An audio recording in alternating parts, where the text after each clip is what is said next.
Welcome back to our Steven. I'm your host, Steven, and I just got another "Your information was spotted in a data breach" email earlier. And today, from trying to stop a relative from driving to mysterious things happening in someone's house, we've got some crazy stories full of updates, starting with a post titled, "Am I overreacting? My coworker took video of me outside of work to prove I'm not disabled." Editor's note: CP in this post stands for chronic pain, not to be confused with cerebral palsy and the other acronym. Original post, January 14th, 2026. This is weird, so I need to know if I'm crazy for going as far as I did. I have a condition of chronic pain. The way I explain it to people without chronic pain is that if pain were on levels from 1 to 10, normal people are at most at a 2 or 3 from day to day, where people with chronic pain are more at like a 6. Like, imagine stepping on a Lego or hitting your funny bone. That's a very brief but excruciating 8. It's like if you pulled a muscle, and so there's pain and discomfort if you move it, but pretty much daily. Some days I'm higher on the scale. Rare, blessed days I'm more of a 4 or by some miracle lower. Overall, I am active and operate well. I do own canes, but I only use them on days when I'm a 7 or above. Such day came this past Sunday. On top of my full-time job, I have a part-time. Due to being physically and legally disabled, I have all of the paperwork already filled with my job in case I ever need accommodations. I have a handicap marker on my license plate and the placard on my rearview mirror and the works. I was recently moved to a location closer to my home. I love my new team. My boss Amy is really great. My colleague Casey and I get along okay, but we're the same position as assistant coordinators to Amy. The reason I moved to that location was that it expanded and they needed more hands, so they added me. Casey has wanted a promotion for a long time and everyone knows it. I was pretty open that I don't.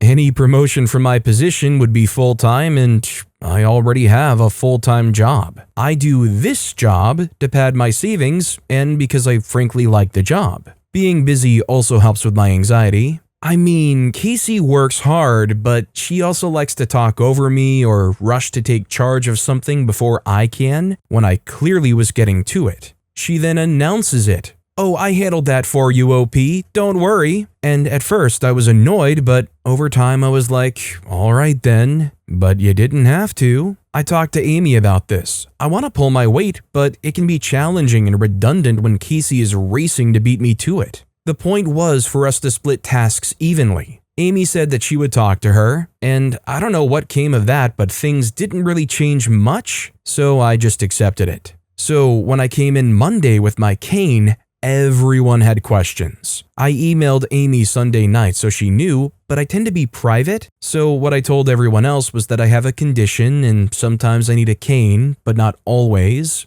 Amy accommodated me. She assigned me tasks that required little to no movement. I was very grateful and got everything done pretty early, so I called over the radio if there was anything else I could do. Casey said no, she's got it, so I just handled admin stuff that's usually on the back burner. Literally replied with, "Okay, I'll tackle the admin list then." And Casey said no, she's got it, but Amy followed that with a thank you to me and confirmation that it would be helpful. I still needed my cane yesterday, Tuesday, and it was similar. I completed most of the admin to-dos, and Amy was so relieved to have it done. She thanked me for coming in and doing all of that instead of calling out. Casey made a comment that she could have helped, but I said that's okay and thanked her for handling the more physical tasks. We ended up walking to the parking lot together, and she asked which car was mine, so I pointed at it. Then she said, "So I know you're not disabled, by the way," and I asked what she meant. She just repeated herself and said,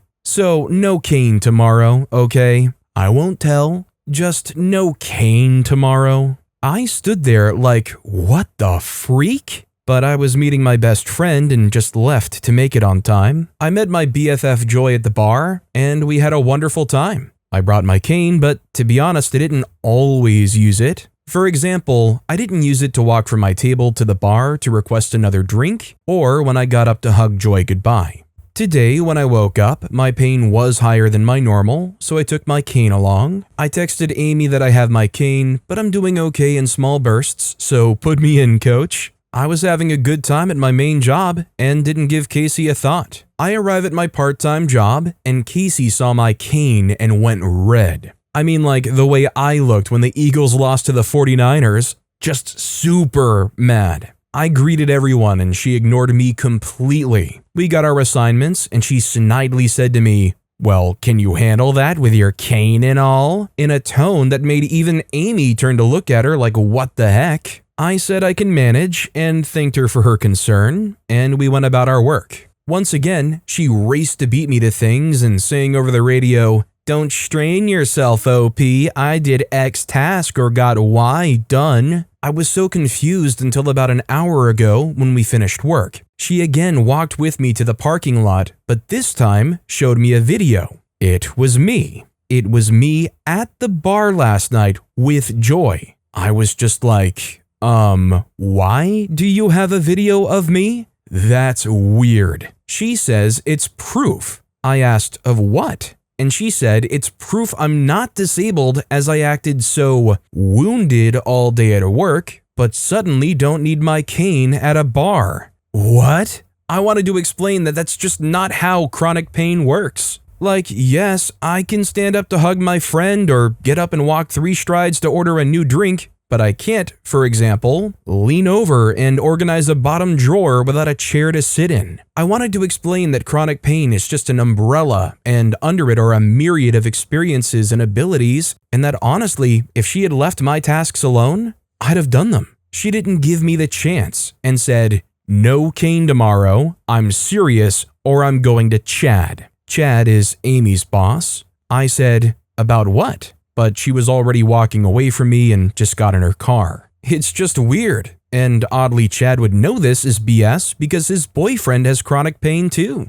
I'm not so much worried about being found out or anything, but it's just weird and I'm literally typing an email to Amy CCing Chad about this weird behavior because it's just odd. Am I crazy to want to preemptively explain this? I'm anxious and paranoid in general, so I don't want to overreact or make things worse. Edit, I sent the email, and also thanks for letting me know I'm not crazy for feeling weirded out. Also, I will simply be blocking anyone who is saying this is fake. I don't have time for your BS, to be frank. I also texted Amy and Chad. Edit 2, Jesus Chrysler driving Christ, that's a lot of notifications. I'll edit to try to reply all here because there isn't enough coffee in the world. It's morning and I'm still at about a 7 and it's cold today, so even if I didn't want to bring my cane, I would have to. I texted ahead so Amy can start thinking about tasks today.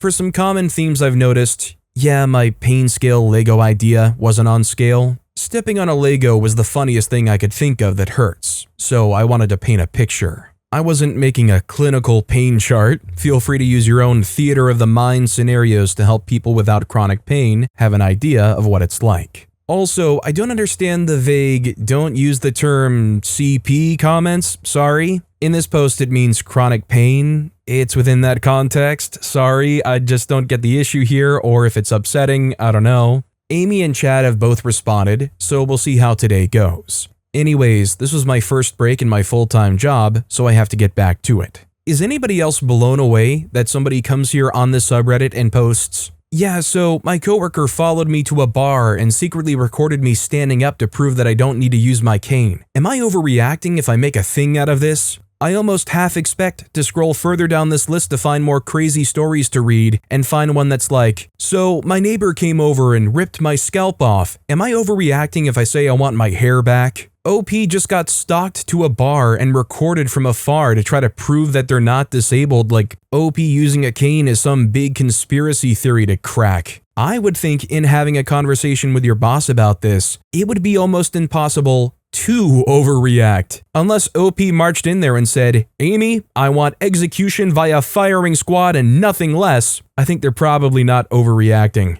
One commenter on the post wrote, "Time for a chat with your supervisor and or HR. Make sure you bring the receipts." OP responded, "The problem is that I don't have any other than what the others have seen about her taking over my tasks. We were alone both times she confronted me in the parking lot and she showed me the video on her phone." A second commenter wrote, "This is actually insane behavior because what? Did we not learn about invisible disabilities? Or people who only need a wheelchair or cane sometimes and are ambulatory users? This is actually insane work. Who says that to someone? Especially when you've got the documentation to prove it. Not overreacting, OP. I hope you make a fool out of them because this is actually insane. I don't know much about legal stuff, but this seems like enough to take to HR if you have one. Seriously, what is Casey on? OP responded, "Thank you. I was really worried that my past trauma was causing me to blow this out of proportion, so I was on the fence about it. Like, maybe I'm just out of touch here."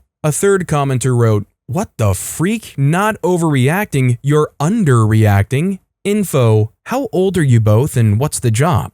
OP responded, "I'm 34 and she's 29. The job is real specific, but it has to do with the public school system. We have a lot to do with kids who struggle with specific subjects and help them in a way a tutor would, but more fun, if that makes sense." Another commenter wrote, "Not overreacting. If anything, you're underreacting to your coworker creating a hostile work environment. Does your workplace have an HR department?" OP responded, "Not really. HR issues are run through Chad's boss, who is also basically the second in command of the entire org."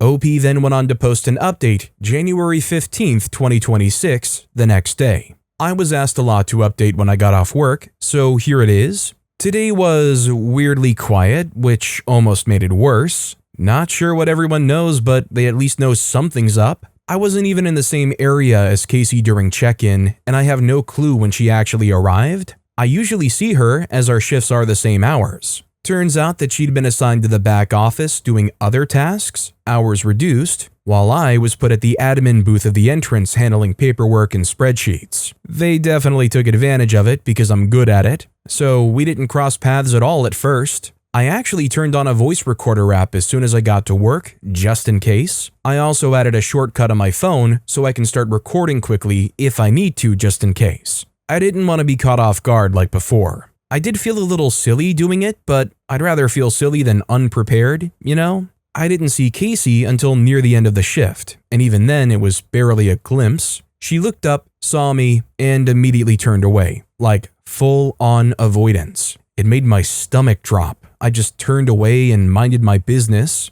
Amy was very reassuring, but also was vague at first. I didn't like that, and I think my face said so, and she said she doesn't like all the red tape and such either, but to be patient because they need to go through all the right channels and steps. Amy told me to go home early, but she told me to log my full hours anyway, and made it clear she and Chad are actively talking about this and taking it seriously, and I'm almost certain she and he had been texting the whole shift. She also walked me to my car and said that will continue for now until everything is resolved. About an hour after my shift ended, I got an email from her, Chad CC'd, saying that tomorrow, Friday, Casey will be assigned to admin duty in the back office unless something changes before the shift, and that we would not be interacting at all. It's a long weekend, so I figured all the behind-the-scenes stuff will be happening then. I also found out that Casey already presented her evidence. That includes the video she showed me before and another video from yesterday, Wednesday. Apparently, she filmed me at a local winery during Wine Wednesday. There's a clip of me getting up to grab a bottle a few steps away, and later, another clip of me standing up and doing a small little celebratory dance after a tabletop game win. That's the part that really messed with my head, because hold on, when did she start recording me? For how long? I mean, I could maybe believe coincidence once. Like, okay, lightning struck and it's weird. Same town, same general area, blah blah blah. But twice? 2 different days? 2 different places? That's when it stopped feeling like my paranoia getting the best of me and started feeling unsettling. I'm honestly starting to wonder if this is something that might need police involvement, as some comments suggested, and I hate that my brain even went there, but I mean, what other options are there right now? I'm typing this from a bar right now, but not the same one as before, thank God. It's still local to the school, teachers come here a lot, and it's Thirsty Thursday, so there's a bigger happy hour discount if you show your school ID. Joy is with me, and a couple of other friends are on their way. Joy had been here during my shift in case I needed any backup fast. That said, my head is absolutely on a swivel. So is Joy's. I don't feel relaxed the way I normally would. I keep scanning the room without meaning to, and when people get too close to me or stand in any way facing me, I look up to see if it's her. It's freaking weird. I'm still trying to process all of this, and honestly, I'm more confused than anything. I keep going back and forth between maybe this is nothing and this doesn't feel normal. Right now, I'm just documenting everything and doing what HR tells me to do, but I don't like how small and watched this situation is starting to feel, and I hate that I'm recording every moment I can in case she pops up. If nothing else, I'm safe tonight and will be staying at Joy's. I'm not alone, and work has made sure we're separated for now. I guess we'll see what tomorrow brings. So, unless something crazy happens, I won't be updating until this is resolved. Wish me luck.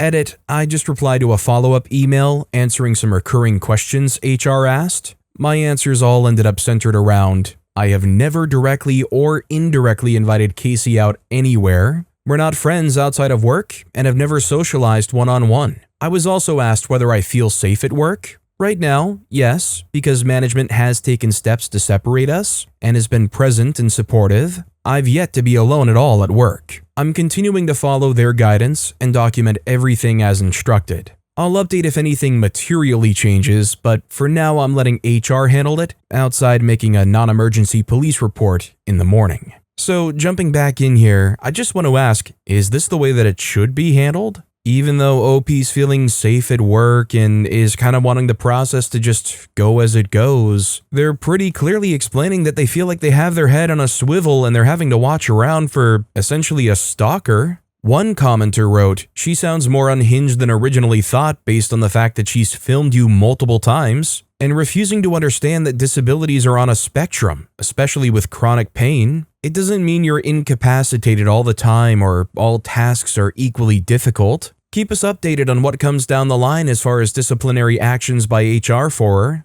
OP then goes on to post a final update January 23rd, 2026, 8 days later from the previous update. Happy Friday, guys. Thanks so much for all the sweet messages checking on me. All things considered, I'm okay. My pain spiked pretty badly this past Tuesday, so I took it easy and took off from my full-time job to pamper myself. That gave me time to think and spend time gaming and gardening. That was a welcome break to brace myself for my part-time job.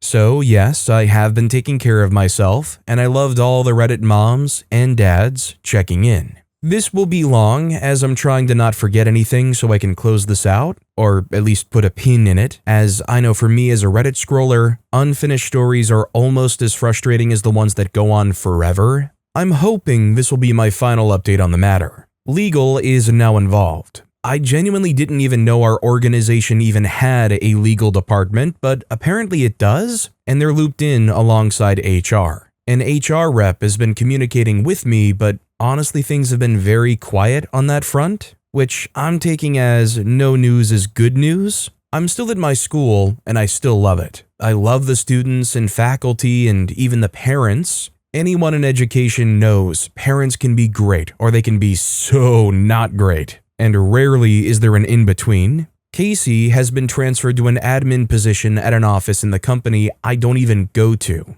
I haven't seen her since my last post, and I'm glad of it. Work has been peaceful without her. I have more work to do now as the only assistant coordinator there, but I'm starting to get my rhythm and the staff there have been very supportive. Plus I have more chances to get to know the people I work with. What I didn't expect was finding out from multiple coworkers in several conversations was that almost from the moment I joined that campus, Casey had been trying to spread rumors about me, including suggesting that I'm a danger to kids or that I have an explosive temper, which is honestly wild to hear about myself. I'm almost always described by others as soft-spoken to a fault, and usually get told I need to be more strict with students. If anything, I balance Amy out as the good cop to her bad cop. Plus, the angry black woman tropes are so freaking tired. So it was extra annoying to find out that she was trying to paint me as such. She also said to people that the reason she took over my tasks was because I did them wrong, or made her job harder and she had to redo things. She basically had a narrative that I was Mr. Magoo causing chaos and she was the saintly, hard-working teammate trying to clean up my messes so I don't get in trouble. HR is still investigating, and I've been told to continue documenting anything that comes up. I'm ready to do so, but so far, it's been quiet. One unexpected upside is I'm now the sole person at my campus with my title, which came with a pay raise. Not how I would have chosen to get it, but I'll take the win. I did file a police report. I think I mentioned this in my last post, but if not, I was told very clearly that filming in public places isn't illegal and that there's no reasonable expectation of privacy in those spaces. So there was no criminal action taken. Cue my eye roll, but at least it's officially reported. The report is strictly documentation. The local places I frequent have been made aware of the situation and that a report exists. My friends were incredible. They helped me get my car cleaned and detailed just to be absolutely sure there wasn't anything like a tracker or AirTag like some comments suggested we do. I also finally got around to asking my neighbor to help me install my other security cams.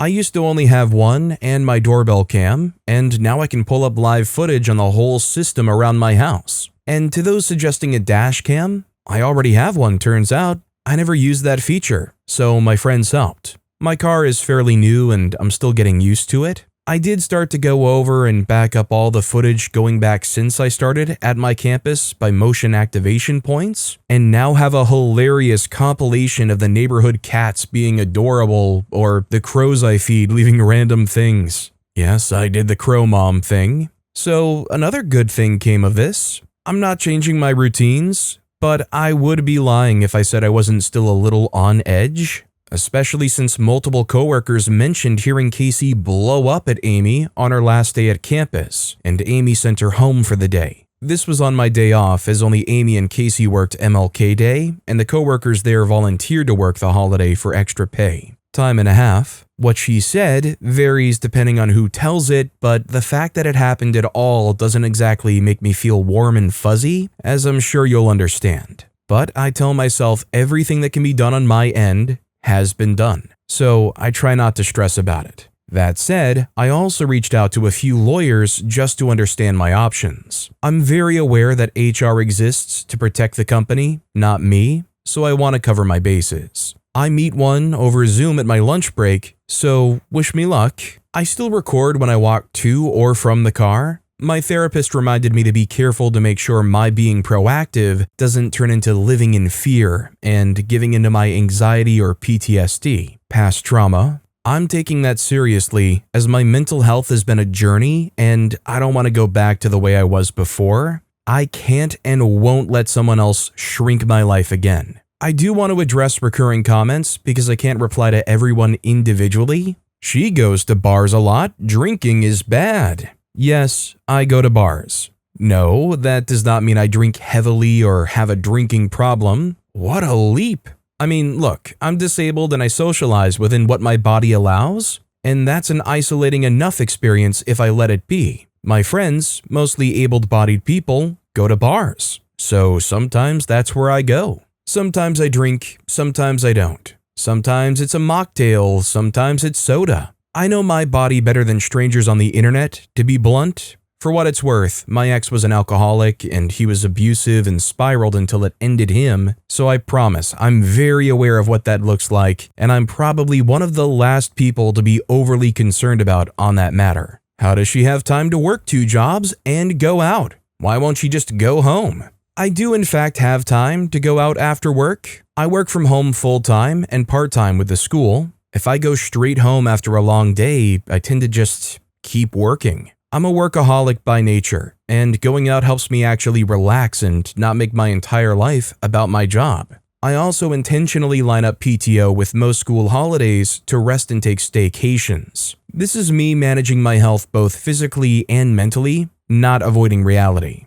Don't go anywhere alone, OP, or concerns for my safety. Right now, I'm both safe and supported. I'm cautious, but I'm still living my life. I'm choosing not to let this take over my entire world, and this is supported by my therapist. Thank you to the people who offered thoughtful advice and genuine concern, and to the folks who were weirdly judgmental. Well, you must be an absolute blast at parties. I'm hoping this is my final update. Edit, the ice storm woke me up and looked at my phone. Joy and my other friends have a group chat, and I think they forgot which chat I'm on with them because they've been trading screenshots of Casey's social media. From what they gathered, Casey did put some of her socials on private in the past day or so, but that didn't stop my friends from screenshotting some disturbing posts. In short, Casey has bought into the stereotype that black women especially steal from the government by leaning on welfare. Such an age-old and tired racist trope yet again.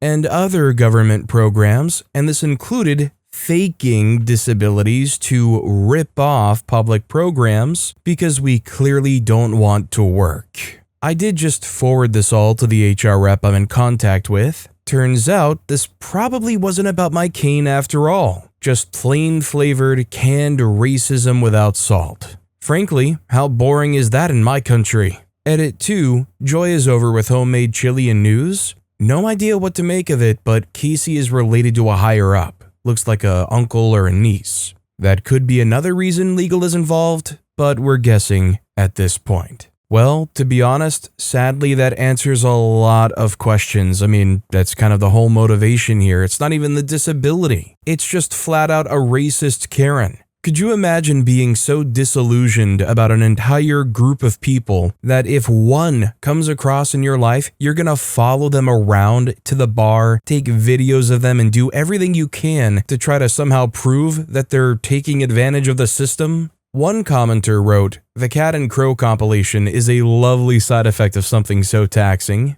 P.S. If I understand, has your colleague been transferred or had her shifts adjusted?" The OP responded, "She works in one of the company offices now, from what I understand on an admin break. It's a reduced hour pause, I'm told, and far away from me." A second commenter wrote, "Sounds like you're on top of this and hopefully you'll live your life in peace after all the drama. It also seems like you have a healthy vigilance and not paranoia. Good luck, honey. You deserve a great life." The OP responded, "Thanks so much. I'm hoping the same, honestly. My full-time job is aware due to the harassment and stalking, and my boss this morning when I logged in checked in with me about it and said, 'God, I hope the rest is just so boring you'll struggle to even remember telling me anything new about it.' And I was like, same." A third commenter wrote, "So Casey crafted a narrative without even knowing anything about you? What a wackadoodle. If she knew that you were black and nothing else when she started these rumors, consider sending that little tidbit to HR and asking them to add race discrimination to your complaint."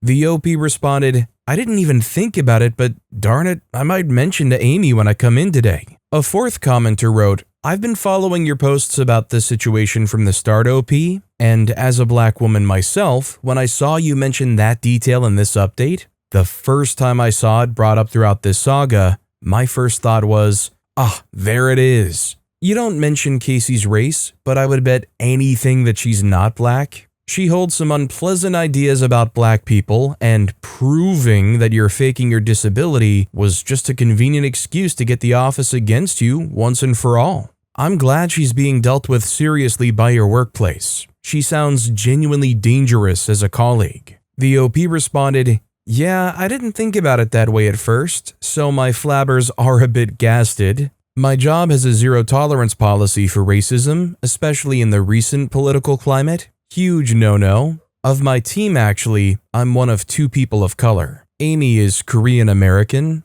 everyone else is white, including Casey. Looking back, I feel like there were signs, unfortunately." OP then went on to post a new update February 12th, 2026. 20 days later. So this was cancelled by the mods on the sub, and I respect that, so here's the post for any who care. "I'm so sorry. I honestly thought my last update was the end, but things just keep happening, and at this point, Reddit is my little safe space. I'm at my friend's home, drinking her wine and lounging in her guest room, safe and not alone. I am safe. Thank you to everyone who's been asking and checking in on me. I'm okay, promise, just stressed. My life has pretty much become a cartoon, I swear, and I've become that weirdo who now makes jokes that ride the line of funny and not appropriate. But my jokes are about me, so I'm giving myself space. A recent morning, I had found an AirTag in the inside pocket of my cardigan. I went straight to the police.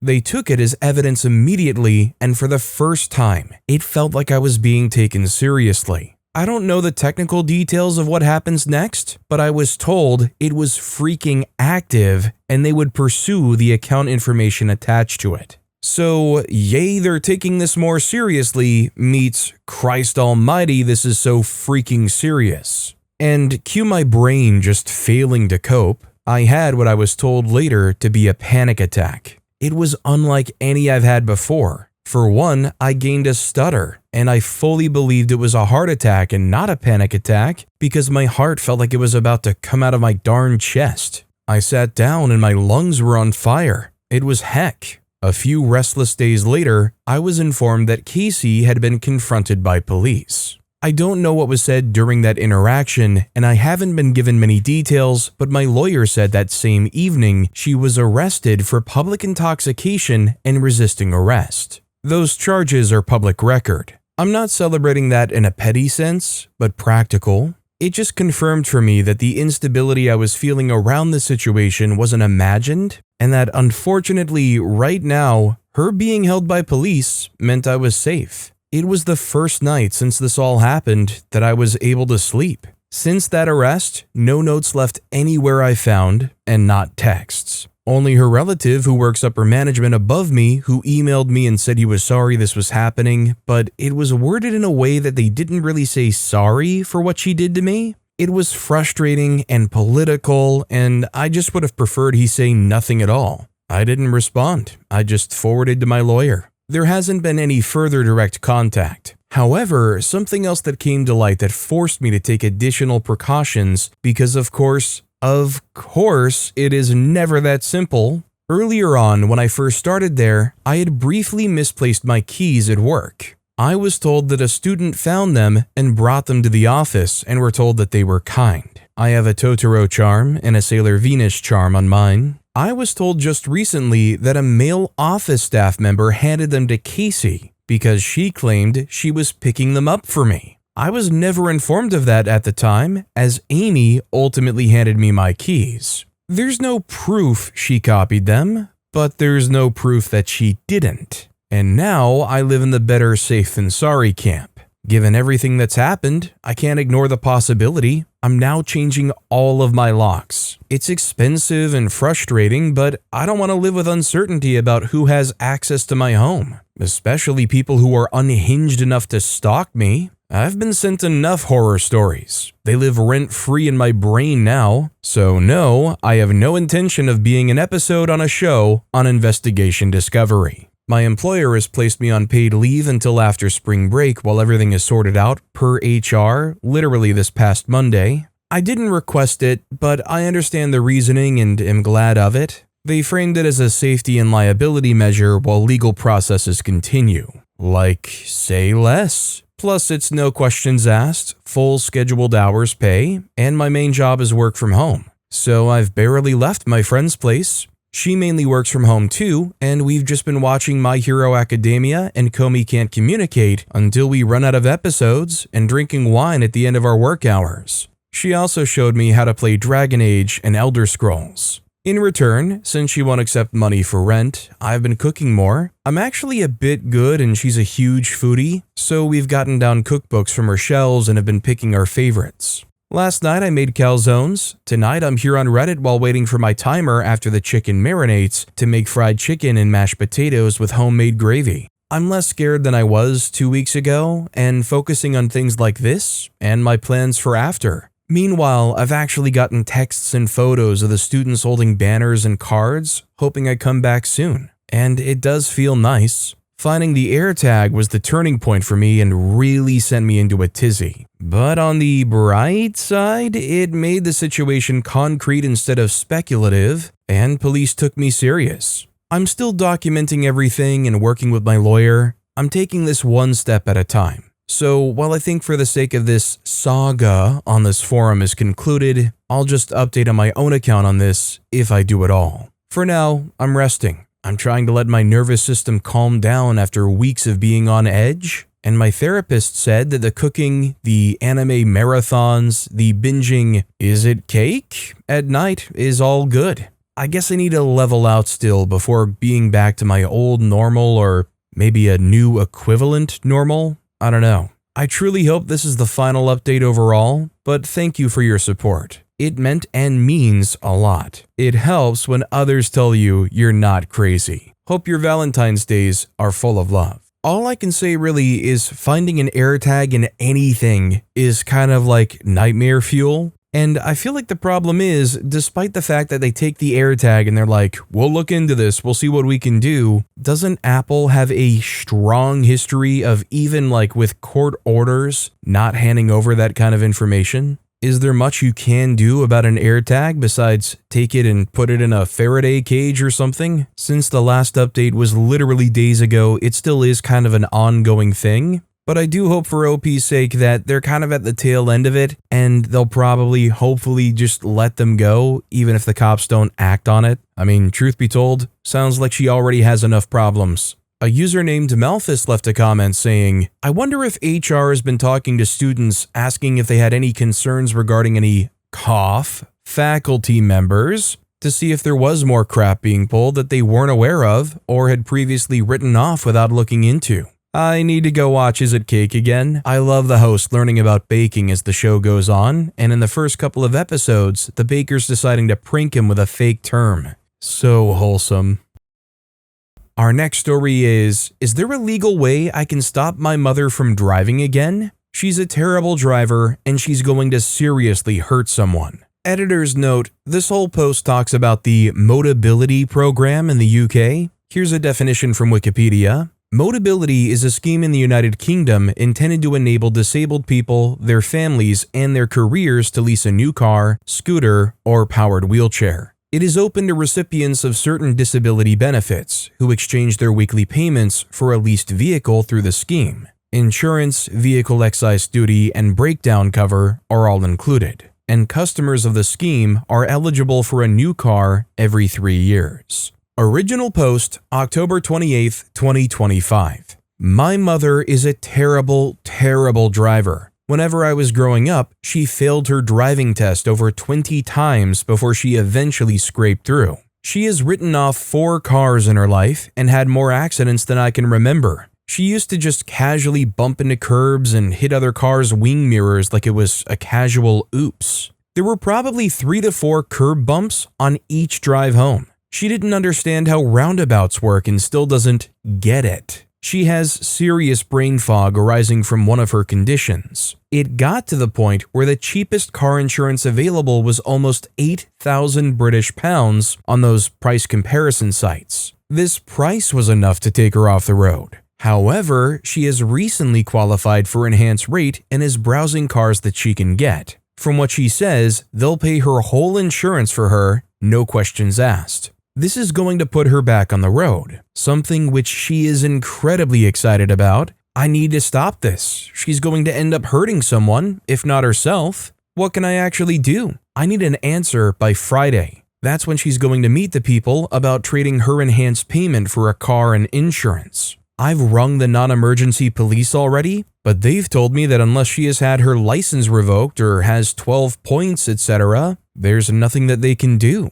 My sole deterrent against her driving was the expensive insurance. Is there some kind of legal way I can stop her from going back on the roads? Can I get an emergency power of attorney or something? You know, isn't it kind of juicy when you hear original post October 28th, 2025, and then you get into the story and OP says, I need an answer by this Friday. I am in no way wishing misfortune or frustration or stress on anybody, but just from like a content perspective, knowing that you're going to hear an update on something that was so long ago that had to be solved by that Friday, let me stop delaying it and get into some of the comments. Lauk in the North left a comment on the post saying, what's the medical condition that's causing her problems with the driving? Unless she's not got capacity, then there's no legal way that you yourself could block her from driving. The OP responded, fibromyalgia, asthma, COPD. She's a lifelong smoker, so some of it is self-inflicted.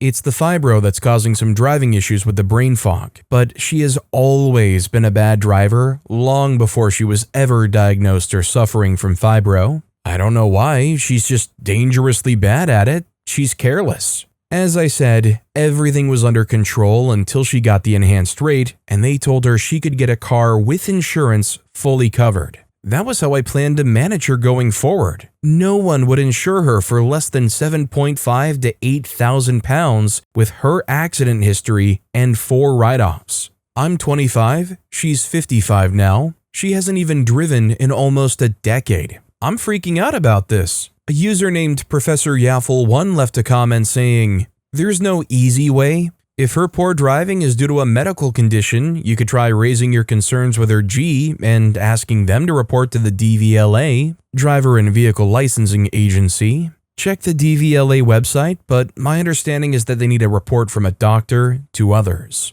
Have you spoken directly to your mom? If so, how blunt have you been? Is there a chance that she would listen if you said what you said here? That her driving is so bad it scares you and you think that there's a real risk of her ending herself or another person?" OP responded, "I've been blunt. I've sworn at her and cried at her after begging and being nice failed. She just isn't worried about it. I told her that she keeps bumping the curbs. She just shrugged it off and says, 'It's just a wee bump.'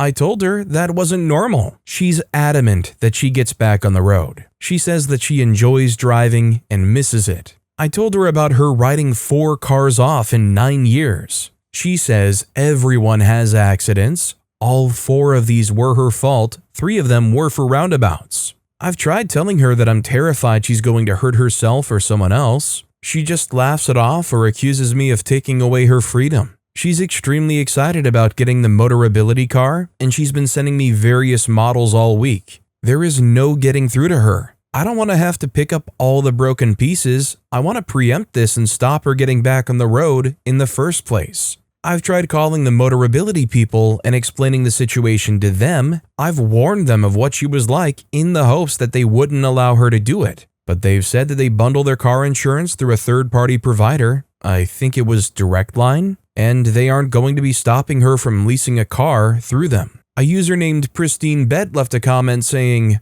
"Unfortunately not. I think the conditions you listed don't restrict her from driving. If she has full capacity, you will struggle doing anything legally." OP responded, "Freaking heck, she's going to be the death of someone. When I was young, she was averaging about 1 big accident every 3 months and a write-off every 2 years. She literally drove into a man once and he went over the bonnet. He was crossing at one of those pelican crossings. He just picked himself off, gave her an angry wave and left. But this is how bad she is." OP goes on to post an update January 28th, 2026, 3 months later. Title, "Update, my mom drove through 2 people on a pelican crossing and crashed into another car. I raised my concerns with motoability multiple times. I told them she wasn't fit to drive. I told them that she was basically uninsurable by private companies, and that was keeping her off the road. Having spoken with police, she drove through a pelican crossing at 50 miles per hour in a pelican crossing that has a sign that says 20 miles per hour when lights are flashing. After hitting these 2 people, she swerved lanes and hit an oncoming car, injuring another driver. She's put 3 people in hospital, excluding herself. She then tried to drive away from the scene before her car broke down about 30 meters down the road. Is there likely to be a criminal investigation or criminal component to this? Could she face prison time? My mother is being very cagey and secretive about what's going on. Is there any way I can stop her from getting another Motability car? I ended up screaming at her last night when I found her browsing Motability cars again on her iPad. Okay, so jumping in here to say, I completely understood OP in the first post, looking for any legal avenue possible here to protect their mom. This update post, OP mentions how they put 2 people in the hospital because they hit them going 50 miles per hour and another person in the hospital from hitting their car, and OP goes, "Will she get prison time?" I mean, considering the circumstances, you almost wish that prison is like the only outcome. I mean, how are those people? Just what an absolute nightmare. And the fact that the place that leased the car was warned about all of these things and then goes, well, we're not going to take ourselves out of a sale here. We're going to lease that car. I mean, I don't exactly know how the legal system works in the UK. Could there be like any possible liability if like they were informed beforehand? Hey, this is likely to happen if you go forward and do this. Although, to be fair, I guess even with the small likelihood that could possibly fly, OP doesn't have like a record or a history of that correspondence. A user named Len Farrell left a comment saying, "I'm confused as to how there's no police involvement already." The OP replied, "There certainly could be more police action that I don't know of. I don't know what's going on though, because my mother has a habit of hiding things and keeping secrets. She's hidden the fact that she had £2,000 in unpaid bills a couple of years ago. She won't talk to me about things like this, and on the rare occasions she does, I fully expect her to lie to my face. I've paid that bill already. I've already paid your school for your Duke of Edinburgh trip. She didn't, and I didn't get to do my gold. She's a chronic liar." A user named Substantial Newt left a comment saying, "A key component will be a medical assessment of your mother, as the sentencing guidelines are different for people with dementia or mental conditions. Unfortunately, you've been very slim on details such as why she was uninsurable. Does she have mental capacity? Is her condition physical? You can call Motability and explain that she nearly ended multiple people and wrote off at least one car. That's probably going to stop her, yeah. You can also call 101 at any time and ask for their advice, as you believe someone unfit to drive who has had a near-fatal accident and tried to flee the scene is trying to drive again.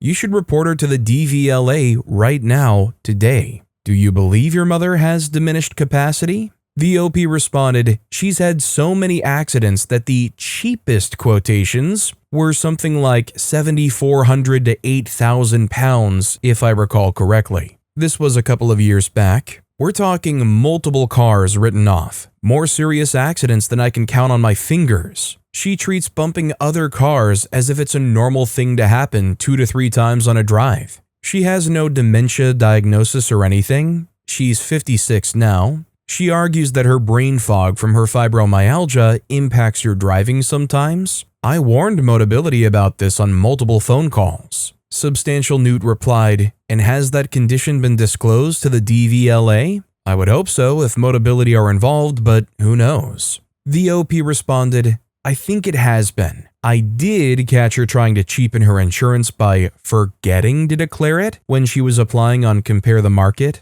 Her condition is bad enough that she gets enhanced on her daily living and mobility." The OP then replies to a different commenter, "Already informed both DVLA and Motability." And about whether or not OP's mom shows any remorse, OP wrote, "She doesn't seem to have any remorse about what happened so far. The only emotion I've detected is annoyance that she doesn't have a car to drive right now." Some people asked about any medication she's on. OP responded, "Yes, tiotropium, pregabalin for her fibromyalgia. There's maybe 2 others as well. I don't remember what they are though. She has COPD from smoking and fibromyalgia." Editor's note, a pharmacist chimed in and said pregabalin can impact a person's ability to drive. A user named Corby White left a comment saying, "It is distinctly possible your mother will be going to prison. Take a look at the sentencing guidelines for causing serious injury by dangerous driving. At the very least, she is likely to be banned from driving, potentially for life, if the court deems it." The OP responded, "I hope she goes away for a few years at least and a permanent driving ban. Permanent driving ban is what I want more than anything. I tried so hard to keep her off the roads for years. I reported her poor driving to everyone. The fact that private insurers wouldn't touch her was a blessing. The only reason she ever got back on the roads was because Motability gave her free insurance." The OP explains further, "When it comes to Motability, she doesn't choose her insurance policy. I think Motability does that on her behalf, which is how she got around the £8,000 insurance premium she was being asked to pay by private insurers. From what I gathered, Motability insures their drivers in large batches, possibly through direct line, which means dangerous drivers like my mother can get free insurance and slip through the net."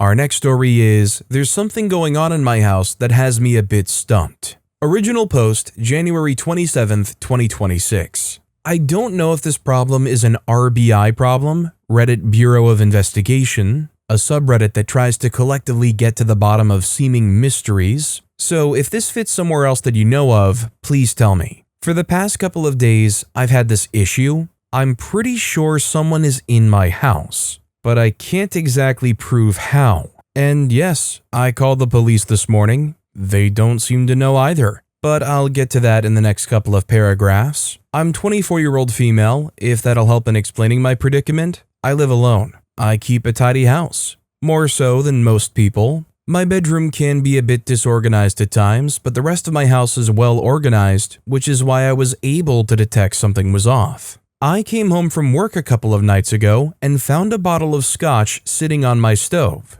It was my scotch, that's not the mystery. I use it for cooking. It sits near the stove, never on it. And I don't remember the last time I had hands on it. I was able to convince myself that I had maybe moved it while cleaning the counter and subconsciously put it there and hadn't realized that I did. I'm still not even against believing that, but I'm making a point. The second thing I noticed, which I know wasn't a fluke on my part, was an energy drink sitting in my fridge. I like to drink the grape Nos, but I like to drink them warm, and I'll leave them out for an hour or two to let them warm up. I never put them in the fridge. But while I was running errands, I get back and find this thing sitting in my fridge, which I just wouldn't do. It was the very early morning hours, about 2 a.m. give or take, and I can hear footsteps inside of my house. They weren't on the floor though. More specifically, they were on the ceiling. I have a metal roof, and the sound of something hitting that is very different from the sounds I was hearing.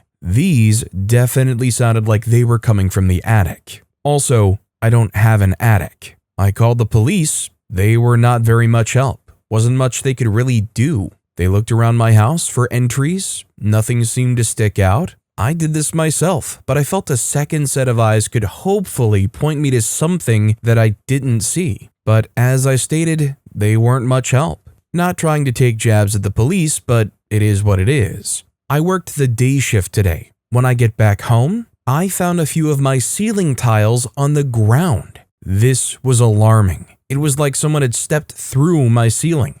I have no clue what to do. I had my neighbor from next door come over to help me find a place someone could have gotten in. My windows are always locked. There is one place on the outside of the house that is theoretically able to be accessed and entered through, but it would require a ladder and a screwdriver to get through. And I just don't see how someone could access that without raising alarms from the neighbors. Any and all advice and recommendations are welcome, and because I know people will suggest this, cameras are already ordered. Edit, thank you for everyone responding. I feel the need to clear a couple of things up that seem to be confusing people. First, I was in a jumpy state of mind when I initially wrote this, and I'm realizing that I wasn't clear in explaining some things. I've addressed it in many of the comments, but I'll address it here to hopefully be more informative. The "I don't have an attic" comment was a poor choice of words. I mean that there doesn't appear to be any way up there that anyone has been able to find from within the house. There is obviously a way up there, albeit a challenging one. There is definitely space for movement on the upper portion of the house. Secondly, the Nos. I completely take responsibility for this one. I did absolutely zero to clarify what I meant. The flavor of Nos that I like isn't sold commercially in packs from the grocery store. I have to buy them cold from the cooler at the gas station and then let them sit out to warm up. I understand that my initial explanation was a bit confusing, and I'm sorry about that. Also, I called my older brother and asked if he would come and check out my place with me, just so I can have an unbiased set of eyes on the property to see if a conclusion can be reached. People expressed concern that I was staying in the house, and I very much appreciate not only these users, but everyone who offered advice. I'll be staying with my brother and sister-in-law until the matter is resolved. One commenter wrote, "Do you rent or own? If you rent, I would consider the possibility of the landlord or a previous tenant. If you own the house, this screams that you have a Frogger. There's a non-zero chance it's the neighbor, but I don't have enough info about the neighbor. Regardless, document everything. Keep reporting things to the police, communicate what's happening to friends and loved ones. You want documentation and a paper trail regardless of the cause. I'm sorry this is happening to you. VOP responded, I don't own the property, I rent, but I had the locks changed when I moved in. The landlord doesn't have my current set of keys. Nobody does. And as for my neighbor, I mean, it's a possibility. In theory, at least. I don't personally think so, but I'm not at the stage where I'm willing to rule anything out. He's a pretty big guy that moves slowly. He doesn't really scream stealth. This does sound like frogging. My issue with it is not knowing how someone is getting into the house. I'm not trying to make this sound like a creepypasta. I'm just not able to figure out the exact factor that I'm missing. A second commenter wrote, the possible entry point needs to be thoroughly checked. What you think no one can access may be different from the truth. Maybe you used a ladder and pulled it in behind them. Neighbors could potentially watch this happen and not realize you'd be in trouble. I would suggest raccoons, but they aren't putting drink cans in your refrigerator. I might suggest you consider sleeping with your Second Amendment right. Don't be embarrassed to ask police to return. Second thought, any possible carbon monoxide present? Do you have an alarm for this, and is it in working order? OP responded, I'm a Canadian. Gun ownership is a privilege here, not a right. I do have guns for hunting, but for me to shoot, I would essentially need to prove that my life was in immediate and unquestionable danger. Home intruders don't always automatically fall into that category here for some reason. I do have 2 carbon monoxide detectors in the home. I have one running all the time and use a second one during the winter just to be safe. Another commenter wrote, have you had a recent breakup or any strange interactions online? Could you find out anything about the last people that lived in your house? This sounds really scary, and I hope you're okay. VOP responded, no recent breakups and no weird online interactions. I don't know much about the previous resident other than he had some credit problems. I got his mail for a few months before he changed his address. I'm going to make another police report and see if maybe they can check out the top entry point. I don't have the immediate resources to do that by myself. OP then went on to post an update January 28th, 2026, the next day. There's something going on in my house that has me a bit stumped. Update and clarity. Hello everyone. If you're here from my previous post, thank you. If you haven't read that post, maybe read the first one to understand. First, a big thank you is in order. You were all very helpful in your suggestions, and quite a few of the commenters were correct. If it wasn't for the insistence of the comments, I would have assumed I was still doing things correctly and maybe dead sooner rather than later. I called my older brother and asked him to come check out my house with me and see if there was something in the house that I was missing. He was able to get a look at the entry point at the top of the house. The screws weren't turnable, and he eventually abandoned the attempt to open it. There was a very unlikely chance that anyone was using this to get inside. But the scarier part is coming right now. Carbon monoxide was a big thing recommended as the culprit in my original post from the comments section. I informed most users that I have not 1, but 2 carbon monoxide detectors in my home. I was very convinced that that wasn't the reason behind it. But my brother had decided to check my fuse box, which is located on the outside of my house. One of the fuses was turned off. It just so happened to be the fuse that was powering the outlets being used for the carbon monoxide detectors in my house. He said with the recent freeze, it was possible that the fuse had frozen and then switched off gradually once the ice had thawed during the day. I don't know about all of that, but it sounds plausible enough. Finally, once the fuse was turned back on, he recalibrated my carbon monoxide detectors. I admittedly don't know how to do this, and there were higher than normal levels of carbon monoxide detected in the house. With the heat running and without proper ventilation, I seem to have been doing these strange things in an altered state of mind or just downright hallucinating. As for my ceiling tiles on the floor, I don't know. But it was near a closet, and when I looked at an old picture I had taken inside of the house when I was first trying to rent the property, I noticed a picture of the tiles hanging loosely from the base. It must have been one of those things that my brain defrags as irrelevant information and never fully noticed it. The falling was seemingly just a natural occurrence, and my brain conjured up further paranoia to fuel my delusion of an intruder. So that's it. Mystery solved. Thank you everyone for your helpful suggestions and concern for my well-being. It did not go unnoticed by me. and I apologize for wasting the community's time. I'm also going to get checked out tomorrow. I feel fine, and I've been breathing natural air for a few hours now, but I'd rather be safe than sorry. Sending everyone really big hugs of gratitude.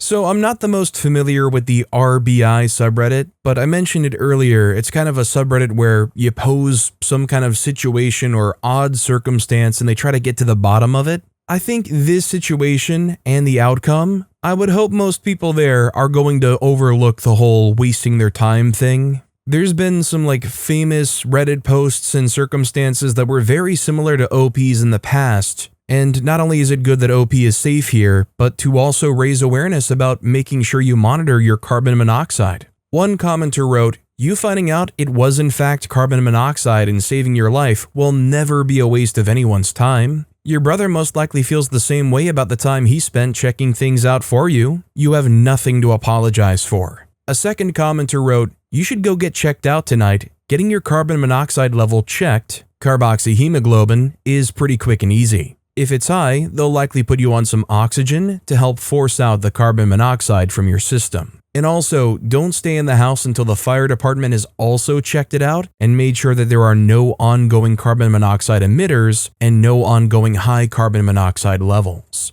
Another commenter wrote, "I'm glad this has been sorted out. Your previous post sounded very carbon monoxide-y, but the two detectors had me stumped. Kind of wild that they both failed simply because one fuse was turned off." Now with that being said, I gotta go check out some strange things going on in my house, so if you want to hear another crazy story full of updates, why not check out that video on the left of the screen right now? Or if you missed my latest video, check out that video on the right. That said, I'll see you all next time with some more stories.